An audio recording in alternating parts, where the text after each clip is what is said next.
দিদিমা, তুমি ছেলেদের ঘড়ি কেন পরো?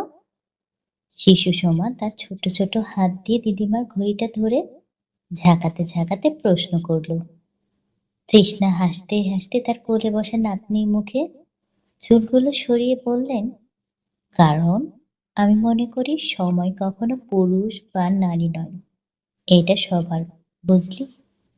সোমা ঘড়িটার দিকে এক দৃষ্টিতে তাকিয়ে থাকলো, তারপর আবার জিজ্ঞাসা করলো, তাহলে এটা কে দিল তোমাকে, বাবা? না গো না, বাবা নয়। তৃষ্ণা চোখ টিপে টিপে বললেন, তখন তো তোমাদের বাবা জন্মায়নি। এটা তো অনেক পুরনো গল্প। গল্প শুনতে চাই দিদিমা, প্লিজ বলো। সোমা দিদিমার গলায় ঝুলে পড়ল গল্প শোনার কথা বলে। তৃষ্ণা মুচকি হেসে বললেন, গল্প অনেক আছে। একবার কি জানিস, একজন রাজা আমাকে এই ঘড়িটা উপহার দিয়েছিলেন। তিনি বলেছিলেন, তৃষ্ণা, তোমার সময়ের মতো এই ঘড়িটাও সুন্দর, এটা যত্নে রেখো। সত্যি? রাজা? কোথায় থাকেন তিনি? সোমার চোখ বড় বড় হয়ে গেল। ওরে বোকা, রাজারা তো এখন গল্পের বইয়ে থাকে। তৃষ্ণা হেসে হেসে বললেন। এই ছোট্ট ছোট্ট মুহূর্তগুলোই ছিল তৃষ্ণা আর সোমার জীবনের রঙিন দিক। বাড়ির সব কাজের মাঝেও তৃষ্ণার হাতে সেই পুরনো স্টিলের ঘড়ি সব সময় দেখা যেত। সকালে লুচি বানানোর সময়ও তৃষ্ণা গল্প বলতেন, এই লুচিটা হলো মায়ার মতো, যদি ভালো করে বানাস তবে ফুলবে, আর যদি ভালো করে না বানাস তবে ফুলবে না। দুপুরে ঠাকুমার ঝুলির গল্প শুনিয়ে সোমাকে ঘুম পাড়াতেন, আর সন্ধ্যায় যখন সবাই মিলে একসাথে বসতো তখন সেই ঘড়ির টিকটিক শব্দ যেন বাড়িটি জীবন্ত করে তুলত। সোমার বাবা, মা, সঞ্জীব আর নন্দিতা মাঝে মাঝে দিদিমার ঘড়ি নিয়ে আলোচনা করতেন। মা, এত পুরনো ঘড়ি কেন রাখো?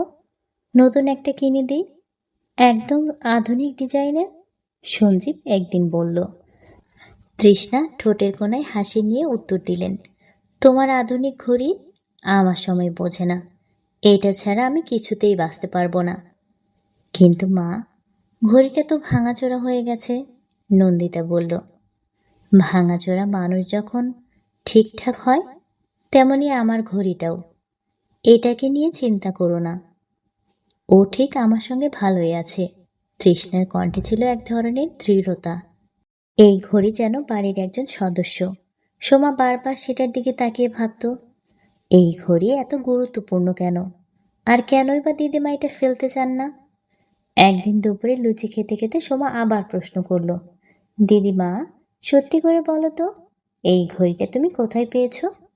তৃষ্ণা এবার গভীরভাবে ঘড়িটার দিকে তাকালেন। সত্যি কথা বলি, এটা একটা জাদুর ঘড়ি।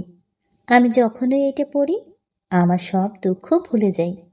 জাদু ঘড়ি? সোমার মুখে বিস্ময়ের ছাপ। আমাকেও দাও তো, দেখি জাদু কাজ করে কিনা। ওরে পাগলি, এখনই দিয়ে কি করে? তুই তো এখনো জাদুর রহস্য বোঝার মতো হসনি।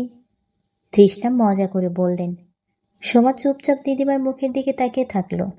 তার মনে হলো দিদিমা হয়তো মজা করছেন, কিন্তু তার চোখের গভীরে কিছু একটা চিহ্ন যেন লুকিয়ে আছে।